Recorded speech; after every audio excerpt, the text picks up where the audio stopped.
Hello, it's me again, ang inyong kamami. At for today's video ay maaga nga palang umuwi ang inyong kamami galing sa trabaho dahil may nag-imbita po sa atin sa birthday yan. At syempre, birthday yan. So, hindi natin yan pahihindian. Joke lang po. Pero bago ang lahat, video muna po natin ang ating daraanan. Ayan no, napakaganda ng mga damo.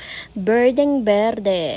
Lunti ang luntian. Malapit nga lang po pala ang ating pupuntahan na kainan. Kaya tayo ay medyo hinapon na rin at nagpahapon rin po sadya tayo dahil marami pang ginawa. At yan, kasama ko nga ang aking mga katrabaho, si Kuya Daniel, si Ate Donna, at ganoon din si Ate Rhea, dalaga pa po yan. Siyempre, hindi mawawala ang aking asawa at yan nga po pala ang aking poging-poging asawa. Medyo antok na. So yan, malapit na nga po kami sa aming pupuntahan at may mga batang galing na nga po doon. Tinanong ko nga po mga batang are kung kami tinerhan. Tinerhan naman daw po at marami pa. Doon po sa likod ng bahay na yun ang aming pupuntahan. Malapit na nga po kami. Yan, nandito na po kami.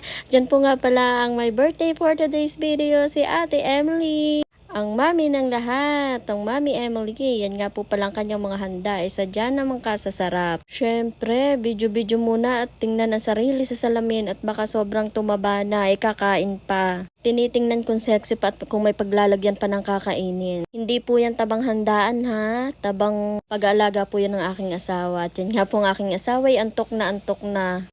Hindi pa nagpaiwan. Ay dinalhan na lamang at pagkatapos kumain nga po cellphone at ang isang bata ay hilot ang tiyan. Lasa ko'y napadami ng kain. At yan po ang masarap sa handaan. Busog na, may Sharon pa. At syempre, hindi po tayo nawawalan. Meron din tayo. Yan, happy birthday ulit at Emily. God bless you and I love you. Thank you for watching mga kamami. Bye-bye!